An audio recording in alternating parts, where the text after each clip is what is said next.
सम्मानित साथियों, नमो बुद्धाय, जय भीम। हमेशा की भांति एक बार पुनः हम लेकर आ गए हैं डॉक्टर अंबेडकर संदेश। आज के डॉक्टर अंबेडकर संदेश में बाबा साहब का ऐसा भाषण, जो दिल छूने वाला भाषण बाबा साहब का है, वो हम लेकर उपस्थित हो चुके हैं। आज का स्पीच जो बाबा साहब ने दिया था 8 अक्टूबर 1936 को, चुनावी भाषण आज का भी है और गत जो अंबेडकर संदेश में हमने आपको स्पीच बाबा साहब का सुनाया था, वो पहला चुनावी भाषण था। लेकिन आज का स्पीच अब तक के स्पीच से काफ़ी हटकर है और इसलिए आपको आज का स्पीच बाबा साहब का जो हूबहू भाषण है, जो कि हम आप तक पहुंचाने की कोशिश कर रहे हैं, उसे अंत तक जरूर वाच कीजिएगा। ये हमारा आपसे निवेदन है। आज का डॉक्टर अंबेडकर संदेश प्रसारित किया जा रहा है हमेशा की भांति स्थान Buddha Bodhisattva Ambedkar international centre, BBAIC Sarnath, Varanasi, राज्य उत्तर प्रदेश, देश भारत के सौजन्य से 2 नवंबर प्रसारित किया जा रहा है। 2 नवंबर 2023 को विषय है अंधे और स्वार्थी नजरिए से पूरे समाज का नुकसान होगा। ये बाबा साहब का इसी बिंदु को लेकर, इसी विषय पर पूरा जो स्पीच है वो केंद्रीकृत है, फोकस है। अंधे और स्वार्थी नज़रिए से पूरे समाज का नुकसान होगा। कैसे पूरे समाज का नुकसान होगा, ये एक्सप्लेन करते हैं बाबा साहब। आइए हम बाबा साहब के पूरे स्पीच को आप तक पहुंचाने की कोशिश करते हैं। बाबा साहब डॉक्टर अंबेडकर संपूर्ण वाङ्मय खंड 38, पेज नंबर 536 से 539 तक, 8 अक्टूबर 1936 के दिन, गुरुवार का दिन था। परम पूज्य बाबा साहब डॉक्टर भीमराव अंबेडकर सुबह की गाड़ी से 6:30 बजे जलगांव स्टेशन पर आए। उस समय पूर्व खानदेश की समय कुछ प्रमुख हस्तियों ने बाला साहेब वकील के घर गए। डॉक्टर बाबा साहब 11 बजे कोर्ट के काम से कोर्ट पहुंचे। डॉक्टर बाबा साहब के वहां पहुंचते लोगों के जत्थे कोर्ट की ओर आने लगे। 15-20 मिनट इशारा किया तो पल भर में पूरा वातावरण शांत हो गया। इस तरह हमारे सेना नायक का हुक्म प्रत्यक्ष कैसे बजा लाया जाएगा, ये लोगों ने बता दिया। शांति छा गई तो बाबा साहब डॉक्टर भीमराव अंबेडकर ने कहा कि आज की सभा श्री दौलत राव गुलाजी जाधव की उम्मीदवारी को समर्थन देने के लिए बुलाई गई है। आपके पूर्व खानदेश जिले की आरक्षित सीट के लिए वे खड़े हैं। उन जगहों के लिए और भी उम्मीदवार खड़े हैं, ऐसा मैंने सुना है। उनमें से मेढे, बिराहड़े के नाम मैंने सुने हुए हैं। इन दोनों को मैं अच्छी तरह पहचानता हूँ। पिछले 15-20 सालों से उनसे मेरी पहचान है। उनमें श्री मेढे से मेरी थोड़ी ज़्यादा पहचान है। मैं ये जानता हूँ कि श्री मेढे ने यहाँ कुछ काम किया हुआ है। इसके बावजूद मैंने श्री जाधव को ही क्यों चुना, इस बारे में आप में से कुछ लोगों को आश्चर्य लगा होगा। इसके पीछे एक ही कारण है और वो कारण क्या है, हम सभी को जानना चाहिए। किस तरह से पारदर्शितापूर्ण बाबा साहब कार्य करते थे, ये निश्चित रूप से काबिल तारीफ ही नहीं बल्कि अनुकरणीय भी है। इसलिए बाबा साहब के पद चिन्हों पर यदि हम चलना चाहते हैं तो बाबा साहब के हर पारदर्शी वर्किंग को हमें देखना पड़ेगा, समझना पड़ेगा। आखिर हम बाबा साहब के अनुयायी अपने आप को कहते हैं, तो ऐसे में बाबा साहब के हर कार्य प्रणाली को हमें बारीकी से समझना होगा और अनुसरण करना होगा। बाबा साहब कहते हैं कि इसके पीछे एक ही कारण है कि हमने यहाँ पर श्री जाधव को उम्मीदवार चयनित किया हुआ है। वह ये कि विधिमंडल में मेधावी, चतुर, समाजदक्ष लोगों की ज़रूरत है। इस काम के लिए आपको योग्य व्यक्ति की ही ज़रूरत है। किसी काम पर उस काम के लिए अयोग्य व्यक्ति को नियुक्त किया गया तो उससे वह जिम्मेदारी निभेगी नहीं। आप अगर घर बनाना चाहते हैं, बाबा साहब एग्जाम्पल कितना सटीक देते हैं, इस बात को हमें समझना होगा। यूं ही नहीं, दुनिया के सर्वश्रेष्ठ वक्ताओं में बाबा साहब का नाम शामिल होता है। वो इसलिए कि बाबा साहब ये जानते हैं कि सामने वाली पब्लिक किस भाषा में समझ पाएगी। उसी भाषा में उसी तरह के एग्जाम्पल, उसी लेवल के एग्जाम्पल्स देकर समाज को किस तरह समझाने का कार्य करते हैं, ये भी हम सभी के लिए अनुकरणीय है। बाबा साहब एग्जाम्पल देते हैं कि आप अगर घर बनाना चाहते हैं तो सही आदमी को सही काम सौंपते हैं। बढ़ई से आप अगर लोहार का काम लेना चाहें तो उससे वो काम होगा नहीं। राजगीर से या मिस्त्री से आप इमारत बनवाने का काम ही करवा सकते हैं। और अगर हमने ऐसा नहीं किया, किसी का काम किसी और को सौंप दिया, तो इमारत के बजाय आपको बेढंगा कुछ बना हुआ मिलेगा। और अगर सही व्यक्ति को सही काम सौंपा जाए तो सुंदर इमारत आपको खड़ी मिलेगी। यही बात है व्यवहार की। आप लोग अगर थोड़ा सोचें तो ये बात आप पर स्पष्ट होगी।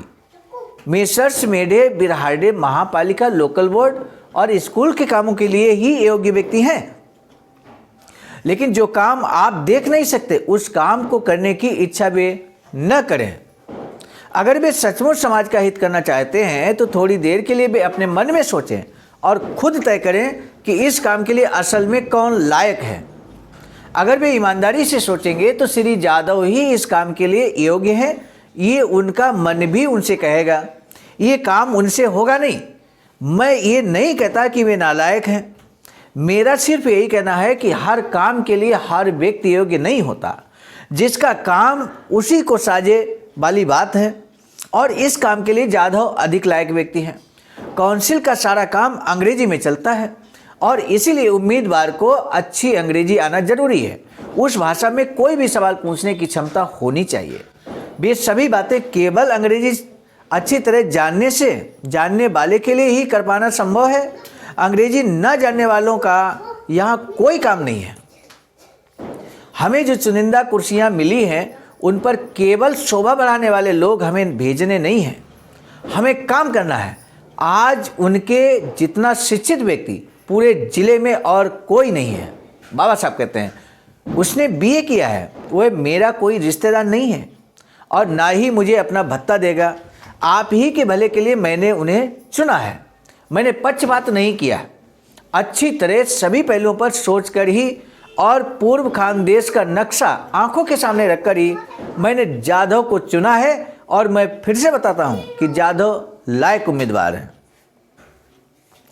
आप कहेंगे कि अनपढ़ मराठे और कुर्मी भी काउंसिल में जाते हैं। कुर्मी यानी कि कुर्मी की बात हो रही है। वे कहाँ अंग्रेजी जानते हैं? अगर उनका आदमी चलता है तो फिर हमारा क्यों नहीं चलता? अब बाबा साहब क्या जवाब देते हैं? इस प्रश्न का बाबा साहब क्या जवाब देते हैं ये जानना हम सभी के लिए बेहद जरूरी है। लेकिन इस मामले में बाबा साहब कहते हैं मेरा आपसे ये कहना है कि मराठे कुर्मी और आप में जमीन आसमान का फर्क है। उनके लिए सब कुछ अनुकूल है, उनके लिए किसी बात की कोई कमी नहीं है। लेकिन आप कंगाल हैं। आपको सब कुछ मेहनत करके हासिल करना पड़ता है और वह सब सुलभता से पाना हो तो केवल कानूनन पाया जा सकता है। और सिर्फ इसी वजह से आपके अनपढ़ उम्मीदवार नहीं चलेंगे। जानकार लोग होना जरूरी है क्योंकि आपकी गृह दशा को सुधारना है और इसीलिए जाधव जैसे लायक उम्मीदवार को आप चुनकर दें, ये जरूरी है। ये आपका कर्तव्य है। अगर आपने ऐसा नहीं किया तो आप अपना नुकसान करवा लेंगे।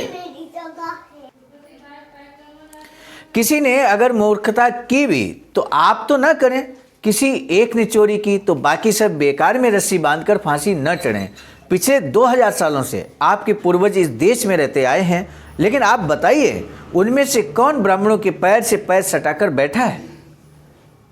वह भाग्योदय आज आपको प्राप्त हो रहा है। ऐसे समय अगर आप अंधे और स्वार्थी बने रहे तो पूरे समाज का ही नहीं तो खुद अपने बीवी बच्चों का भी नुकसान आप करेंगे।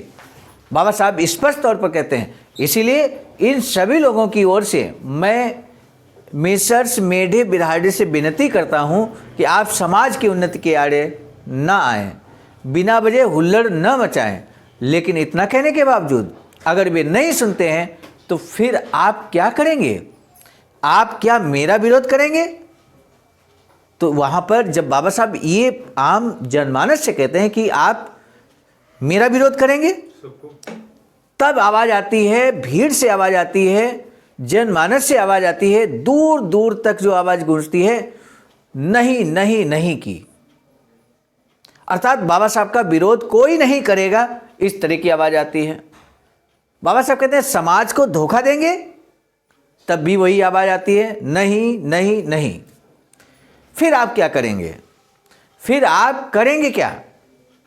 आपके क्षेत्र में 5000 मतदाता हैं, हर किसी को मतदान का हक मिला हुआ है और आप उसका सही इस्तेमाल ही करें। इसीलिए हर किसी को सोचना होगा, पूरे समाज का काम ठीक ठाक हो, ऐसा अगर आपको लगता है तो अपना कर्तव्य निभाएं और सब जी जान से मेहनत कर श्री जाधव को चुनाव में जिता दीजिए। टूटी हुई नाव और बेकार खवैया देकर अगर आप नाव को पार पहुंचाना चाहते हैं तो मैं उस नाव की कभी भी जिम्मेदारी नहीं लूँगा। बाबा साहब कहते हैं इतना ही नहीं, मैं ऐसी नाव में कदम तक नहीं रखूँगा, इसलिए मैं जिन्हें चुनूँ वही खवैया मुझे देने होंगे, तभी मैं उस समाज को, उस जहाज को सही ढंग से पार ले जा सकता हूँ। आखिर में मैं आपसे विनती करता हूँ कि आप श्री जाधव को ही जिता दें, श्री जाधव को ही जिता दें। ये आह्वान बाबा साहब ने किया, निवेदन किया, विनती की समाज से। इसके बाद श्री बार भुवन ने कहा कि डॉक्टर बाबा साहब अम्बेडकर ने जो अमूल्य मार्गदर्शन किया वह सब लोग ध्यान में रखें। फिर उन्होंने श्री जाधव को चुनाव जिताने के लिए एक जलसा गांव-गांव जाकर प्रस्तुत करने का निर्णय घोषित किया। आज का डॉक्टर अंबेडकर संदेश निश्चित रूप से खासकर चुनावी मौसम में, चुनावी माहौल में किस तरह का दृष्टिकोण बाबा साहब ने अपनाया था और आज वर्तमान परिदृश्य में यदि हम राजनीति से जुड़े व्यक्ति हैं तो हमें भी बाबा साहब के इन पद चिन्हों पर चलना चाहिए। निष्पक्ष रहकर हमें निष्पक्ष व्यक्ति को आम चुनाव में, विधानसभा चुनाव में, लोकसभा चुनाव में या छोटे लेवल के जो चुनाव होते हैं, त्रिस्तरीय चुनाव होते हैं, वहाँ पर भी हमें निष्पक्ष रूप में रहकर और ऐसे व्यक्ति को हमें कैंडिडेट बनाना चाहिए जो कैंडिडेट समाज का भला कर सके। इस मामले में बाबा साहब का आज का स्पीच बेहद क्रांतिकारी था और ये आपको भी ऐसा ही लगा होगा। यदि आपको भी बाबा साहब का ये स्पीच काफ़ी मोटिवेशनल लगा, अनुकरणीय लगा, तो आप इसको जन जन तक पहुंचाने का ज़रूर कोशिश कीजिएगा। मुझे पूरा भरोसा है कि आप ऐसा ज़रूर करेंगे। आज का पहला प्रश्न है, बाबा साहब डॉक्टर भीमराव अंबेडकर ने श्री जाधव को ही क्यों चुना था? विधिमंडल में कैसे प्रतिनिधि चुनकर जाना चाहिए? ये पहला प्रश्न है। बाबा साहब अस्पृश्यों से क्या विनती किया उन्होंने, अर्थात किसको चुनने के लिए विनती किया बाबा साहब ने? ये दूसरा प्रश्न है। इन दो प्रश्नों में से किसी एक का जवाब आपको देना है। हमें आपके जवाब का बेसब्री से इंतजार रहेगा। सामान्य साथियों, आज का डॉक्टर अंबेडकर संदेश समाप्त करने हम जा रहे हैं। बाबा साहब की अधूरी इच्छा के अनुरूप वैचारिकी सेंटर निर्माणाधीन है सारनाथ, वाराणसी, राज्य उत्तर प्रदेश में। यदि आप भी इस वैचारिकी सेंटर के निर्माण में बाबा साहब की अधूरी इच्छा को पूरी करने में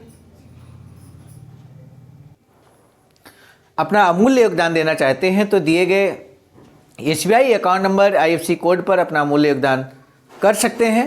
आज का डॉक्टर अंबेडकर संदेश हम लेकर आए थे मिशन नायक बुद्ध मित्र मुसाफिर सर, राष्ट्रीय महासचिव आवाजकार नई दिल्ली की प्रेरणा में, साथ ही साथ संकलन करता गृह में परम आदरणीय विजय कुमार बौद्ध जी, प्रांतीय कोषाध्यक्ष आवाजकार बिहार। प्रस्तुत करता गृह में मैं स्वयं सर्वजित आर्य, राष्ट्रीय कोषाध्यक्ष आवाजकार नई दिल्ली। पुनः मिलेंगे नए डॉक्टर अंबेडकर संदेश में, तब तक दीजिए इजाजत। आप सभी को सादर नमो बुद्धाय, जय भीम।